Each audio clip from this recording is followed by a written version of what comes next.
আজিলৈকে কোনটো মিডিয়াই কৈছে যে শিখা শৰ্মাই বিজেপিৰ পৰা ইমান টকা ললে? কোনে কৈছে? কোনটো মিডিয়াই কৈছে? মোক এটা মিডিয়াৰ নাম কওক। দেখুৱা মিয়াকেইটাক, গৰুচুৰ কেইটা, বাংলাদেশী কেইটা, এই ধৰ্ষণকাৰী কেইটা, এই নকল টকা বনোৱা কেইটা, ড্ৰাগছ বেপাৰী কেইটা, ভাং বেপাৰী কেইটা, নকল সোণৰ বিক্ৰী কৰা কেইটা, সেই মিয়াকেইটাক মই দম দেখাব লাগে। নমস্কাৰ, এনএছ লাইভৰ বিশেষ অনুষ্ঠান বাৰ্তালাপলৈ মই জ্যোতিৰ্ময় শৰ্মাই আপোনালোকক স্বাগতম জনাইছো। আৰু আজি আমাৰ বাৰ্তালাপৰ অতিথি কৰি আমি আমন্ত্ৰণ কৰি আনিছো অসমৰ বিশিষ্ট লেখিকা শিখা শৰ্মা বাইদেউ। বাইদেউ স্বাগতম জনাইছো আপোনাক আমাৰ অনুষ্ঠানলৈকে। হয়, এনএছ লাইভ সংবাদ মাধ্যমলৈ মোৰ শুভেচ্ছা থাকিল। ধন্যবাদ জনাইছো আপোনাৰ শ্ৰোতা দৰ্শকক। নিশ্চয় বাইদেউ, আপুনি ইমান ব্যস্ততাৰ মাজতে যে আমাক আপুনি ইমানখন সময় দিছে তাৰ বাবে প্ৰথমতে আপোনাক ধন্যবাদ জনাইছো। বাইদেউ, আমি দেখিছো যে বৰ্তমান সময়ত যদি আমি ছচিয়েল মিডিয়াৰ কথা ক'বলৈ যাওঁ, আপুনি যেতিয়াই কিছুমান পোষ্ট দিয়ে তাত বিভিন্ন কটু মন্তব্য আপোনাৰ নিৰ্বাচনৰ পিছত আহে। এই ক্ষেত্ৰত আপুনি কি ক'ব বিচাৰিব? মন্তব্য এইটো নিৰ্বাচনৰ পিছত বুলি নহয়, মই যেতিয়াই আজি 6 বছৰ ৰানিং হৈছে, 6 বছৰ ৰানিং 2019 চনৰ আন্দোলনৰ সময়ৰ পৰাই মই সমাজৰ বিভিন্ন কথাত খুব সক্ৰিয় ভূমিকা পালন কৰি আহিছো আৰু বিভিন্ন সময়ত বিভিন্ন কথাত মাত মাতিছো। গতিকে সমাজৰ মাজলৈ আহিছো যেতিয়া, ৰাজহুৱা জীৱন এটা আঁকোৱালি লৈছো যেতিয়া, বিভিন্ন কথা আহিব, বিভিন্ন কমেন্ট আহিব, গালি আহিব। গতিকে এইবিলাক ডাঙৰ কথা নহয়, আহিবই। আৰু আপোনাৰ বাবে কেইটামান প্ৰশ্ন আছে। আপোনাৰ প্ৰফাইল চাই পিনে আমি কেইটামান প্ৰশ্ন যুগুত কৰিছো আৰু এইকেইটা প্ৰশ্ন মোৰ প্ৰশ্ন নহয়, এইকেইটা প্ৰশ্ন আমাৰ দৰ্শকসকলৰ প্ৰশ্ন। গতিকে প্ৰথম প্ৰশ্নটো হ'ল, শিখা শৰ্মা কেনেকে লেখিকা হ'ল? মই খুব সৰুৰ পৰাই লিখা মেলা কৰিছো, একেবাৰে সৰুৰ পৰা। মোৰ এটা মানে সাহিত্য চৰ্চাটো মোৰ আজিৰ নহয়, বহুত সৰুৰ পৰা হৈছে। মই অসমৰ লব্ধ প্ৰতিষ্ঠ দৈনিক বাতৰি কাকত, দৈনিক জনমভূমিৰ মই বহুত কেইটা স্তম্ভ লিখিছিলো কলেজত পঢ়ি থাকোতেই। মই দৈনিক জনমভূমিত মোৰ বহুত গল্প কবিতা ওলাই গৈছে, মই লিখিছো। আকাশবাণী ডিব্ৰুগড়ে মোৰ বহুত খিনি গল্প প্ৰচাৰ কৰিছে, বহুত, এটা দুটা নহয়। আকাশবাণী ডিব্ৰুগড়ত মই 25-30 বছৰ আগৰ পৰাই গল্প লিখি পাঠ কৰি আহিছো। আৰু আমাৰ অসম কাকতত মোৰ লিখা ওলাইছে, প্ৰান্তিকত ওলাইছে, মই বহুত আগৰ পৰাই লিখিছো। কিন্তু এতিয়া আপোনাক দেখিবলৈ পাইছো যে আপুনি যিসকল মাইনৰিটি মানুহ আছে তেওঁলোকৰ বিপক্ষে আপুনি মাত মাতি আছে। এই সময়ত কিছুমান প্ৰশ্ন উত্থাপন কৰিছে যে আপুনি বৰ্তমান আমাৰ যিজন চৰকাৰ, মাননীয় মুখ্যমন্ত্ৰী হিমন্ত বিশ্ব শৰ্মা যিখন চৰকাৰ বা মুখ্যমন্ত্ৰীক আপুনি এতিয়া সমালোচনা নকৰে, আপোনাক কয় যে বিজেপিক আপুনি যে ছাপোৰ্ট কৰি আছে, আপুনি ইউটাৰ্ণ মাৰিলে আপুনি নিৰ্বাচনৰ পিছত। এই ক্ষেত্ৰত আপুনি কি ক'ব? মই ইউটাৰ্ণ নাই মৰা। এতিয়া ধৰক আপুনি যিটো ক'লে যে মই নিৰ্বাচনৰ পিছত ইউটাৰ্ণ মাৰিলো, মই ইউটাৰ্ণ নাই মৰা। আচলতে মই ডাইৰেক্ট জাপ মাৰি দিলো, মই টাৰ্ণ লোৱা নাই। এখন মাজত ৱাল, এখন ৱাল, এখন ধৰক ৱালৰ এইটো পাৰে আছিলো, এতিয়া জাপ মাৰি ইটো পাৰে গুচি গৈছো, ইউটাৰ্ণ লোৱা নাই। লাহে ধীৰে কৈ থকা নাই, ইউটাৰ্ণ লবলৈ লাহে ধীৰে কৰিব লাগিবতো। ইউটাৰ্ণ লবলৈ আপুনি প্ৰথমতে গাড়ীখন শ্ল' কৰিব লাগিব, আপুনি গিয়াৰ ডাউন কৰিব লাগিব, গিয়াৰ ডাউন কৰাৰ পিছত আপুনি লাহেকে ঘূৰিব লাগিব। মই সেইবিলাক নাই কৰা, মই জাপ মাৰি দিলো। তাৰ এটা কাৰণ আছে যে যিখিনি মানুহ মুছলমান মানুহৰ হৈ মই যোৱা 5 বছৰে বিভিন্ন কষ্ট কৰিলো, মোৰ কষ্টৰ সীমা নাই। সেই কথাটো ধৰক অসমৰ ৰাইজে জানে, চবেই জানে। অসমৰ ৰাইজে শিখা শৰ্মাৰ সংগ্ৰাম নজনা মানুহ নাই। গতিকে চবেই জানে যে তেওঁলোকৰ কাৰণে মই 2 মাহ 5 দিন জেলো খাইছো, দুবাৰকে। এতিয়া জেল খাইছো মোৰ লিখনিৰ কাৰণে, কিন্তু মোৰ লিখনিটো ইমানো জেল খাবলগীয়া কথা নাছিলে। কিন্তু যিহেতু মই মুছলমানৰ হৈ মাত মাতি আছিলো, গতিকে মোৰ ওপৰত এটা আক্ৰোশ আছিলেই, আৰু সেইটো কাৰণে ধৰক এটা সুবিধা পাই পেলাই মোক জেলত ভৰালে। গতিকে মই কিমান কৰিলো তেওঁলোকৰ কাৰণে চবেই জানে। তাৰ পিছত যেতিয়া ইলেকশ্যনৰ সময়ত তেওঁলোকে মোক ভোট নাই দিয়া, মই এইটো কথাত বেয়া পোৱা নাই। ভোটটো নিজৰ কথা, আপোনাৰ যাকে মন যায় তাকে দিয়ক। কিন্তু তেওঁলোকে মই ইলেকশ্যনত উঠাৰ কাৰণে তেওঁলোকে ধৰিয়ে ললে যে মই কংগ্ৰেছক হৰুৱাবৰ কাৰণে ইলেকশ্যন খেলিছো। সেইটো তেওঁলোকে মনত মানে ধৰি ললে। এজন দুজন নহয়, গোটেই কমিউনিটিৰ মানুহখিনিয়ে ধৰি ললে, ইছলাম কমিউনিটিৰ গোটেই মানুহখিনিয়ে ধৰি ললে। কাৰণ এতিয়া আপুনি যদি মোক দেখে যে মই নগাঁৱতহে ইলেকশ্যন খেলিছো, গতিকে নগাঁৱৰ মানুহখিনিয়েহে মোক ধৰক ফিজিকেল এটেক কৰিছে, বেলেগৰ মানুহখিনিক মই বেলেগ মুছলিমক কিয় বেয়া পাইছো, সেইটো কথা নহয়। তাৰমানে গোটেই মুছলিম মানুহখিনিয়ে এটা বস্তু ধৰি ললে যে গোটেই মানে কি আপোনাৰ 100ৰ ভিতৰত 100 জন নহয় কিন্তু 95% মানুহ এটা কথা ধৰি ললে যে শিখা শৰ্মা ইলেকশ্যনত কিয় উঠিছে কংগ্ৰেছক হৰুৱাবৰ কাৰণে উঠিছে গতিকে সেই কনসেপ্টটো লৈ তেওঁলোকে মোক বিভিন্ন শাৰীৰিক অত্যাচাৰ কৰিলে মানসিকটো কৰিলে শাৰীৰিক অত্যাচাৰ কৰিলে মোক 3বাৰকে হত্যা কৰিবলৈ চেষ্টা কৰিলে নাও ডুবুৱাই তাৰপিছত তেওঁলোকে মোৰ গাড়ীখনত 4টা চকা থাকে নহয় তাৰে 3টা উঠাই পেলাই লৈ গুচি গল আৰু বাকি যেটো চকা হেতু তেওঁলোকে খুলিব নোৱাৰিলে টাইট হল কাটি থৈ গুচি গল তাৰপিছত মোৰ গ্লাছ ভাঙিলে মোক মৰিয়াই মোৰ বাও হাতখন ভাঙি পেলালে এতিয়া চাব দেই মোৰ যেতিয়া ইলেকশ্যনত ইয়াত মাৰি হাতখন ভাঙি পেলাইছিলে তেতিয়া যেতিয়া মই ইলেকশ্যনৰ পিছত যেতিয়া এই কথাখিনি ৰাজহুৱা কৈছিলো কোনো মানুহে বিশ্বাস কৰা নাছিলে মানে এইবিলাক শিখা শৰ্মা হাৰিছিলে কাৰণে কৈছে শিখা শৰ্মা ইলেকশ্যন হাৰিলে গতিকে এইটো কাৰণে এতিয়া কালি যে বিধানসভাৰ মজিয়াত যে বিধানসভাৰ উপাধ্যক্ষ নুমল মমিনৰ যে মৰিয়াই হাতখন ভাঙি পেলালে হাতৰ আঘাতপ্ৰাপ্ত হৈছে ন তেওঁ সেইটো সঁচানে মিছা সঁচা মোৰ কথাটো যদি বিশ্বাস কৰিলেহেঁতেন তেতিয়াহ'লে যদি তেতিয়াই বহুত মানুহখিনিয়ে যদি সমালোচনা কৰিলেহেঁতেন কালিৰ ঘটনাটো নহলেহেঁতেন কিন্তু মানুহে ভাবিলে কি এই শিখা শৰ্মাকে মাৰিছে আমি কিয় মাতো এগৰাকী শিখা শৰ্মাক মুছলমানে মৰিয়াই হাত ভাঙি দিয়াৰ সময়ত মইহে ফেচবুকত লিখি থাকিলো কোনেও কিন্তু প্ৰতিবাদ নকৰিলে আমাৰ কিন্তু বহুত কেইটা আপোনাৰ স্যাটেলাইট চেনেল আছে এই স্যাটেলাইট চেনেল কেইটা কিন্তু কাৰোবাৰ ঘৰত হাজবেণ্ড ওয়াইফৰ কাজিয়া হলেও দৌৰ মাৰি পাইগে কিন্তু শিখা শৰ্মা নামৰ মানুহ এগৰাকীয়ে যে তেওঁৰ বিষয়ে হোৱা অত্যাচাৰটো যে ইমান কৈ আছে এই স্যাটেলাইট চেনেল কেইটা বাৰু গম নাপায় না আজিলৈকে সব সাইলেন্ট দেখিছে নাই সেই কাৰণে কালি বিধানসভাৰ মজিয়াত মিয়া বিধায়ক নুৰুল হুদা যাৰ 51 এনআৰচিত নামেই নাই সেই মানুহটোৱে গৈ কালি মিয়াটোৱে গৈ আমাৰ সন্মানীয় উপাধ্যক্ষৰ হাতত আঘাত কৰিবলৈ সুবিধা পালে আৰু সিমানখিনি অত্যাচাৰ কৰা মানুহৰ লগত মইতো কেতিয়াও নাথাকো সিমানখিনি মোক অত্যাচাৰ কৰা মানুহৰ হৈতো মই কেতিয়াও মাতি নাথাকো সেইটো কাৰণে মই ইউটাৰ্ণ নাই লোৱা ইউটাৰ্ণ লাহে লাহে লয় ইপাৰত মই নাথাকো মৰাৰ দিনালৈকে নাথাকো কাৰণ তেওঁলোক হিংস্ৰ তেওঁলোকে হিন্দুক কাফেৰ বুলি ভাবে তেওঁলোকে হিন্দুক কাফেৰ বুলি কয় কাফেৰক পালে মাৰিব লাগে তেওঁলোকে মোক পালে মাৰিলে গতিকে তেওঁলোকৰ লগত নাথাকো ডাইৰেক্ট চাপ মাৰিলো আৰু এটা প্ৰশ্ন আপোনাৰ উত্থাপন হৈছিল যে শিখা শৰ্মাই বিজেপিৰ পৰা টকা লৈ নিৰ্বাচন খেলিছিলে আৰু নিৰ্বাচনত পৰাজয় বৰণ কৰাৰ বাবে তেওঁ উলুটা হৈ গল এনেকুৱা কথা এটা ওলাইছে আপোনাৰ বিষয়ে বিজেপি এটা বিৰাট ডাঙৰ দল হয় না বিজেপিটো আৰু দুটা চাৰিটা মানুহৰ দলটো নহয় বিৰাট ডাঙৰ দল বিজেপি গোটেই ব্যাপ্ত হৈ আছে ইনফেক্ট কবলৈ গলে অসমত এতিয়া অকল বিজেপিহে আছে অসম নহয় ভাৰততে বিজেপিহে আছে বেলেগ নাই নহয় কোন আছে আপুনি গ্ৰাউণ্ডলৈ যাওক ৰাস্তাৰ মুখত থাকিলেতো নহব হয় না নহয় এতিয়া আপুনি যদি গুৱাহাটীৰ মাজমজিয়াত টিভি চেনেলত থকা কংগ্ৰেছী হলে নহব নহয় আপুনি গ্ৰাউণ্ডলৈ যাওক গ্ৰাউণ্ডত কোনো পাৰ্টিয়ে নাই অকল কেৱল বিজেপি গতিকে ইমান এটা ডাঙৰ দল তেখেতসকলৰ লগত মিডিয়াৰ বহুত মানুহো জড়িত কাৰণ শাসনত থকা দলটো যেটো দল শাসনত আছে গতিকে মিডিয়া তেওঁলোকৰ বিভিন্ন নিউজ বিভিন্ন কাৰ্যক্ৰমৰ বাতৰি লবলৈ মিডিয়া গৈ থাকে আজিলৈকে কোনটো মিডিয়াই কৈছে যে শিখা শৰ্মাই বিজেপিৰ পৰা ইমান টকা ললে কোনে কৈছে কোনটো মিডিয়াই কৈছে মোক এটা মিডিয়াৰ নাম কওক অসমতো বহুত মিডিয়া আছে স্যাটেলাইট চেনেল কেইটা আছে যিকেইটা স্যাটেলাইট চেনেলে শিখা শৰ্মাৰ এৰেষ্ট হওঁতে শিখা শৰ্মাক গ্ৰেপ্তাৰ কৰোঁতে 20 বছৰ জেল হ'ব 25 বছৰ জেল হ'ব ফাঁসি হ'ব বুলি ক'লে প্ৰতিদিন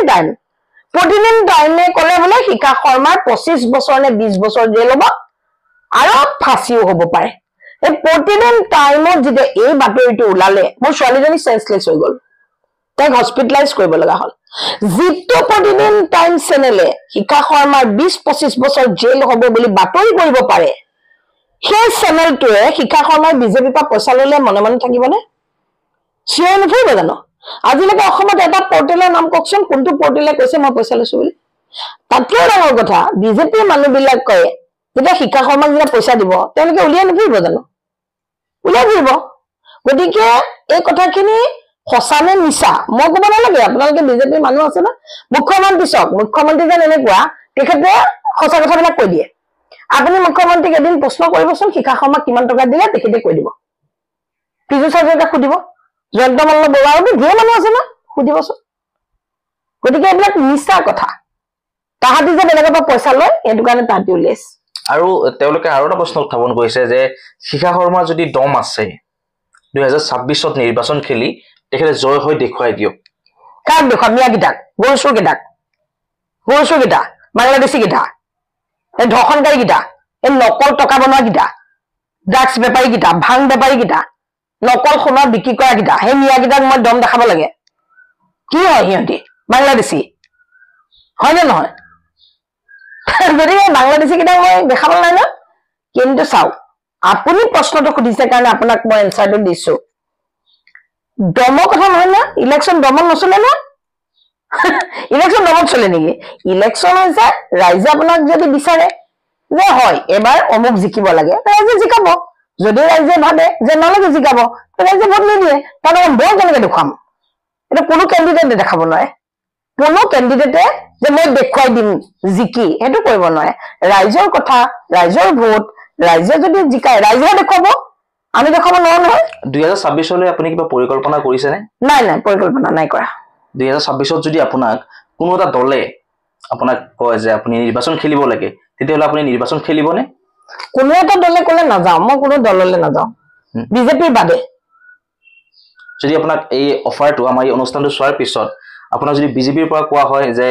আপোনাক সমষ্টি দিছো আমি এইটো তাৰ পৰা আপুনি নিৰ্বাচন খেলিব লাগে তেতিয়াহ'লে আপুনি খেলিবনে প্ৰথম কথা আপোনাক মই কৈ দিলো বিজেপিয়ে কাক টিকেট দিব কোনেও নাজানে এতিয়া দিলীপ শইকীয়া যেতিয়া ভাৰতীয় জনতা পাৰ্টিৰ অসমৰ যেতিয়া ৰাজ্যিক সভাপতি হৈছিলে আগদিনাখন ৰাতিলৈকে কোনোবা মিডিয়া মানুহে প্ৰচাৰ কৰিছিলে নেকি তেখেত হ'ব বুলি গম পাবি এনেকুৱা এটা দল তেওঁলোকৰ নীতি নিৰ্ধাৰণ তেওঁলোকে কি কৰিব কি কৰ্মপন্থা সেইটো বৰ বেলেগ ধৰণে এটা বেলেগ এটা লেভেলত পৰ্যালোচনা হয় গতিকে বিজেপিয়ে কাক টিকেট দিব কাৰ পৰা টিকেট কাটিব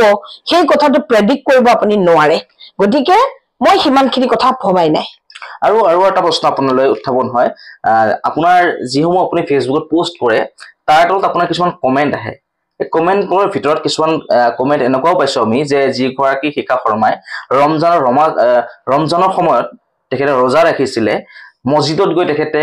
নামাজ পঢ়িছিলে তেখেতৰ স্বামীয়ে সেইজনী শিখা শৰ্মাই এতিয়া মুছলিমক বিৰোধিতা কৰে প্ৰথম কথাটো হৈ গ'ল কি মই ৰোজা ৰাখিবলৈ কোনো গৰজ পৰা নাছিলে মই মুছলমান নহয় না মই ইছলাম ধৰ্ম নেকি মোৰ নহয় মই হিন্দুহে ৰোজা ৰাখিবলৈ মই কোনো দৰকাৰ পোৱা নাই মোৰ ৰোজা ৰাখিবলৈ কোনো চখ নাছিলে মই ৰোজা ৰাখি একো ভাল পোৱা নাছিলো প্ৰথম কথা হৈ গ'ল কি মোক ইফতাৰ কৰিবলৈ তেওঁলোকে ইনভাইট কৰিছিলে মই এটা কথা বিশ্বাস কৰো ইফতাৰ কি ইফতাৰ হৈছে ৰোজাৰ শেষত খোৱা খাদ্যটো ৰোজা ভংগ কৰিবলৈ খোৱা খাদ্যটো এতিয়া ইফতাৰটো পাৰ্টি নহয় ন মুছলমানে ধৰক গৰিষ্ঠ সংখ্যক মুছলমানে যে ইফতাৰ পাৰ্টি বনাই পেলাইছে ইফতাৰটো পাৰ্টি নহয় ইফতাৰ হ'ল ৰোজা ভংগ কৰিবলৈ খোৱা বস্তুটো এতিয়া মোক যেতিয়া ইনভাইট কৰিলে আমচুৱে গোলাঘাট ডিষ্ট্ৰিক্টৰ মই কলো যে মইতো ৰোজা ৰখা নাই এইটোতো মোৰ বস্তু নহয় লঘোণে থকা মানুহৰহে বস্তু দিনটো লঘোণে থাকি মানুহে ইফতাৰ কৰিবলৈ বহিব মই দিনটো ভাত পানী খাই গৈ তেওঁলোকৰ লগত বহি ইফতাৰ কৰাৰ ভেলু কি থাকিলে সেইকাৰণে মই কৈছিলো যে যদি মই ইফতাৰ কৰিব লাগে তেনেহ'লে মই ৰোজা ৰাখিম আপোনালোকে ব্যৱস্থাটো কৰি দিয়ক চিষ্টেমটো যিহেতু মই নাজানো কথা আছিলে সেইটো তাৰপিছত যেতিয়া মই গোলাঘাট জিলাত ৰোজা ৰাখি ইফতাৰ কৰি আহিলো হুজাইত তেনেকে মোক ইনভাইট কৰিলে হুজাইত মই তেনেকে কৰিব লগা হ'ল এই 2023 চনত মই দুদিন 23 24 চনত দুদিন ৰোজা ৰাখিব লগা হ'ল 25 চনত মই ইলেকশ্যন খেলিলো 24 চনত যে মই ইনভাইটেশ্যনতহে মই ৰোজা ৰাখিব লগা হ'ল তেওঁলোকে ইনভাইট কৰাৰ কাৰণেহে এতিয়া 24 চনত দুটা ৰোজা গ'ল 25 চনত ইলেকশ্যন আহি আছে তাৰমানে ইলেকশ্যনতো মোক ভোট লাগিব চিধা কথা তেওঁলোকে আকৌ এটা বস্তু বহুত ভাল পায় দেই মুছলিম মানুহখিনিয়ে এটা বস্তু মই দেখিছিলো তেওঁলোকে ইফতাৰ কৰিবলৈ গ'লে তেওঁলোকৰ লগত মানে বৰ ভাল পায় তেওঁলোকৰ যদি কোনোবাই ৰোজা ৰাখে তেওঁলোকে বৰ ভাল পায় গতিকে তেওঁলোকে ভাল পোৱাটো কৰিলো ন মোকতো ভোট লাগিব ন ইলেকশ্যনত দিয়া আপুনি চাওক গৌৰৱ গগৈয়ে টুপি এটা পিন্ধি লৈ পেলাই নামাজ পঢ়ে আমাৰ কোন চবেই নামাজ পঢ়িছে হিমন্ত বিশ্ব শৰ্মাই টুপি পিন্ধি নামাজ পঢ়িছে সৰ্বানন্দ সোণোৱালে টুপি পিন্ধি নামাজ পঢ়িছে কামাখ্যা প্ৰসাদ চৰকাৰে টুপি পিন্ধি কামাখ্যা প্ৰসাদ পাছাই টুপি পিন্ধি নামাজ পঢ়িছে তৰুণ গগৈয়ে টুপি পিন্ধি নামাজ পঢ়িছে ৰূপজ্যোতি কুৰ্মীয়ে টুপি পিন্ধি নামাজ পঢ়িছে পীযুষ হাজৰিকাই টুপি পিন্ধি নামাজ পঢ়িছে জয়ন্ত মল্ল বৰুৱাই টুপি পিন্ধি নামাজ পঢ়িছে ভূপেন বৰাই টুপি পিন্ধি নামাজ পঢ়িছে প্ৰদ্যুৎ বৰদলৈ আপোনাৰ মৈৰাবাৰী ইন্দিৰা ফিল্ডত ঈদৰ নামাজ পঢ়িছে টুপি পিন্ধি মোৰ হাজবেণ্ডে নামাজ পঢ়োতে ইমান ডাঙৰ কথা হ'ল নে এখন পৃথিৱীত মোৰ হাজবেণ্ডে এখন অসমত মোৰ হাজবেণ্ডে অকল মানুহ নেকি যি নামাজ পঢ়িছে এই প্ৰদ্যুৎ বৰদলৈ গৌৰৱ গগৈ হিমন্ত বিশ্ব শৰ্মা সৰ্বানন্দ সোণোৱাল কামাখ্যা প্ৰসাদ তাছা আপোনাৰ পীযুষ হাজৰিকা জয়ন্ত মল্ল বৰুৱা এই মানুহবিলাক তৰুণ গগৈ ভূপেন বৰা প্ৰদ্যুৎ বৰদলৈ এই গোটেই মানুহবিলাক ক'লৈ গ'ল অকল যে মোৰ হাজবেণ্ডক টাৰ্গেট কৰি আছে তেওঁলোকে কি কাৰণে পঢ়িছিলে ৰাজনীতি খাতিৰত মোৰ হাজবেণ্ডে মোৰ ৰাজনীতি খাতিৰত পঢ়িছিলে বস ৰাজনীতি কৰিলে এইবিলাক কৰিবই লাগিব এইবিলাক মিনিমাম এইবিলাক ৰাজনীতিৰ অংগ কিন্তু দুখৰ কথা ইফতাৰতহে ৰাজনীতিটো সোমাই থাকে এতিয়া যিহেতু ইফতাৰত ৰাজনীতিটো সোমাই আছেই আমি ৰাজনীতি কৰিলো আৰু অলপ আৰু এতিয়া আমি দেখিবলৈ পাইছো যে আপুনি তেওঁলোকৰ বিৰোধিতা কৰাৰ বাবে আপোনাৰ মৃত্যু পৰ্যন্ত ভাবুকি অহা আৰম্ভ কৰিছে হয় এতিয়া চাওক মই ভালদৰে বহিব পৰা নাই আপুনি এঠাইৰ পৰা আহি নটিচ কৰিছে নে মই একো কাম কৰিব পৰা নাই মই বহিব পৰা নাই মই এই হাত সেইদিনা মোক আপোনাৰ মিয়া নে মুছলমান নাজানো কিন্তু টুপি পিন্ধি আছে চেহেৰি মানে ইফতাৰৰ অলপ দেৰি আগে আগে আৰু গাত পোছাক মুছলমানৰ মোক বাইকেৰে খুন্দিয়াইছে সেইটো আপোনাৰ দিনটো ইণ্টাৰনেশ্যনেল কল আহি থাকে মোৰ কেতিয়াবা পাকিস্তানৰ নাম্বাৰ কেতিয়াবা বাংলাদেশৰ নাম্বাৰ কেতিয়াবা আৰবৰ নাম্বাৰ ইণ্টাৰনেশ্যনেল কল আহি থাকে যে মোক মুখখন বন্ধ ৰাখিব লাগে মই মোক কৈছে আপুনি লিখক আপুনি বেলেগ বেলেগ বস্তু লিখক কিন্তু আপুনি মুছলমানৰ বিপক্ষে নিলিখিব গতিকে এইবিলাক প্ৰাণৰ ভাবুকি আহিয়ে থাকে আগতেও আহিছে এতিয়াও আহিছে আহি থাকিব হয়তো কোনোবা মোক মাৰি দিব কাৰণ তেওঁলোকৰ কাৰণে মানুহ মৰাটো ডাঙৰ কথা নহয় নে আপুনি দেখোন দেখি আছে অলপতে দেখোন মানুহ মাৰিয়ে আছে কালি দেখোন বিধানসভাত জেওৰা তেওৰা লৈ গৈ ওলালগে এতিয়া জেওৰাখন লৈ গৈ যে বিধানসভালৈ গৈছে প্ৰথমতে কৈছে কি আমি সেলফ প্ৰটেকশ্যনৰ কাৰণে জেওৰা লৈ আহিছো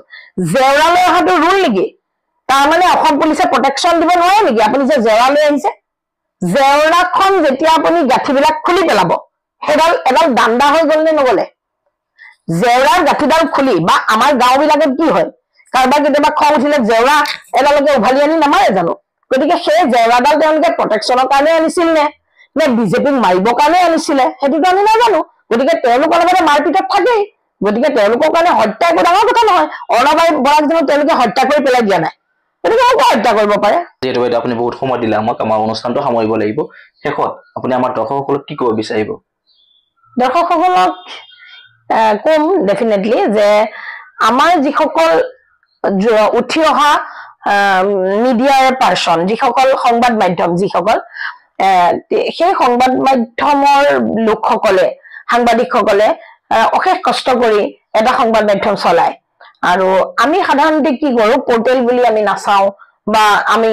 নতুন চেনেল বুলি নতুন পোৰ্টেল বুলি আমি নাচাও কিন্তু আমাৰো দায়িত্ব যে নতুনকে যিখিনি সংবাদ মাধ্যম ওলাইছে বা পুৰণা হলেও যিখিনি সংবাদ মাধ্যমত ব্যক্তিগত প্ৰচেষ্টাৰে চলিছে তেওঁলোকৰ বহুত ডাঙৰ কোনো এডভাৰটাইজ নাপায় তেওঁলোকে কাৰো পৰা টকা নাপায় তেওঁলোকে ডাঙৰ সেটআপ নাই কিন্তু তেওঁলোকে নিজৰ চেষ্টাৰে মানে সমাজ জীৱনলৈ বৰঙণি আগবঢ়াবলৈ আহিছে সমাজৰ কথাবিলাক সমাজৰ সমস্যাবিলাক ৰাইজৰ সন্মুখত দাঙি ধৰিব বিচাৰিছে চৰকাৰৰ দৃষ্টিগোচৰ কৰাটো তেওঁলোকে বিচাৰিছে গতিকে তেওঁলোকৰ এই প্ৰচেষ্টাক আমি আমাৰ সহযোগিতাৰে সফল কৰিবলৈ চেষ্টা কৰো আহক গতিকে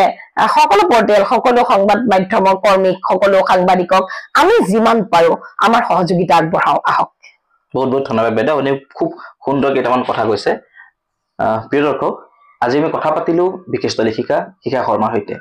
অহা খণ্ডত পুনৰ এজন নতুন অতিথিৰ সৈতে মই জ্যোতিৰ্ময় শৰ্মাই পুনৰ উপস্থিত হ'ম আমাৰ এই বিশেষ অনুষ্ঠান বাৰ্তালাপ লৈ গতিকে চাই থাকিব এনইষ্ট লাইভ যদি আপোনালোকে ফেচবুকত চাই আছে আমাৰ পেজটো ফলো কৰি শ্বেয়াৰ এটা কৰি দিব আৰু যদি আপোনালোকে ইউটিউবত চাই আছে তেনেহ'লে ছাবস্ক্ৰাইব কৰি কাষত থকা বেল আইকনটো হিট কৰি দিব ধন্যবাদ